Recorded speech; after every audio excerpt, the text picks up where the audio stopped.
Shalom, saya Elizabeth Boru Sinaga. Di sini saya ingin menceritakan pengalaman iman saya, khususnya tentang saat pertama kali saya menerima Yesus sebagai Tuhan dan Juru Selamat dalam hidup saya. Sejujurnya, perjalanan iman saya tidak langsung mudah dan mulus. Saya dibesarkan di lingkungan Kristen, ikut ke gereja, mendengar cerita-cerita Alkitab sejak saya kecil. Tapi waktu itu saya menganggapnya hanya rutinitas saja. Ibadah hari Minggu, doa sebelum makan, baca doa sebelum tidur, membaca Alkitab karena disuruh orang tua. Saya tahu siapa Yesus, tapi saya belum benar-benar mengenal secara pribadi. Perubahan besar mulai terjadi ketika saya mengikuti sebuah ibadah khusus untuk anak-anak remaja di gereja. Saat itu suasana ibadahnya sangat berbeda. Lagu-lagu pujiannya dan penyembahannya begitu menyentuh hati saya. Tapi yang paling membekas adalah saat firman Tuhan disampaikan. Pendeta waktu itu membahas tentang kasih Tuhan yang tidak pernah menyerah kepada kita. Bahkan ketika kita menjauh dan terus berbuat dosa. Beliau berkata, Tuhan tidak menunggu kamu jadi sempurna dulu, baru Dia mengasihimu. Justru ketika kamu gagal dan merasa tidak layak, disitulah kasih Tuhan paling nyata. Kalimat itu seperti menampar saya. Ketika saat itu saya memang sedang dalam masa sulit. Saya merasa gagal, malas berdoa, sering marah-marah di rumah, dan mulai berpikir bahwa Tuhan mungkin kecewa dengan saya. Tapi hari itu saya menangis. Bukan karena saya sedih, tapi karena saya sadar Tuhan masih mengasihi saya, bahkan ketika saya tidak mengasihinya.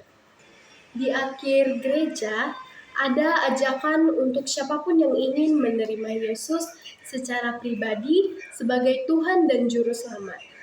Untuk maju ke depan, hati saya berdebar kencang. Saya ragu, takut dilihat orang, takut tidak serius, takut tidak bisa berubah.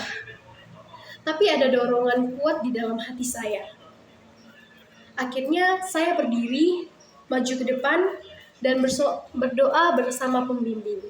Saat itulah saya menyatakan dengan mulut saya dan percaya dalam hati saya bahwa Yesus adalah Tuhan dan Juru Selamat saya.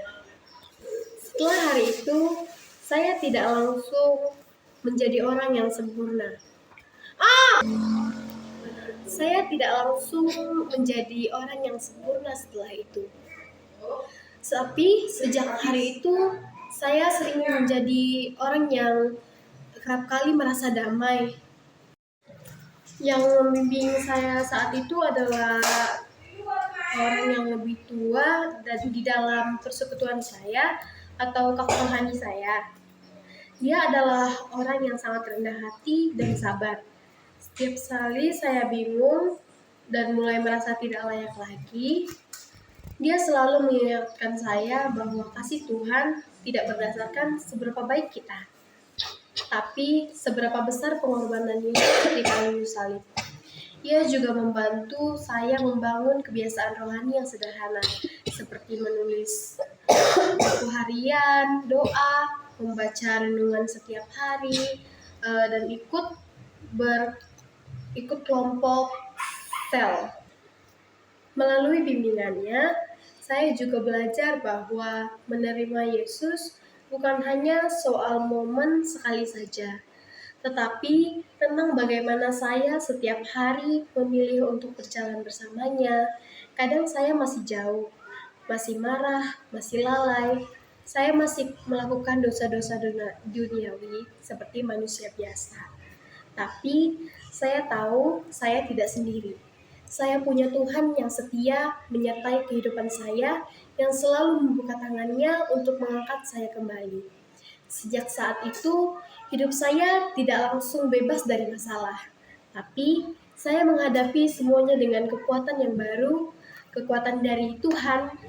Yang paling saya syukuri adalah saya tahu bahwa saya dikasihi, diterima, dan diselamatkan. Bukan karena saya hebat, tetapi karena Yesus mengasihi saya lebih dari apapun. Dan itulah cara saya menjadi percaya kepada Tuhan, bahwa Dia adalah Tuhan dan Juru Selamat saya. Sekian cerita pengalaman singkat dari saya. Kiranya cerita ini membawakan manfaat dan menjadi berkat di dalam kehidupan saya. Dan saya tidak berhenti untuk tetap mengasihi sama saya dan tetap percaya kepada Tuhan. Iman saya ditugaskan dalam kegiatan apapun itu. Sekian video pengalaman saya. Terima kasih. Shalom.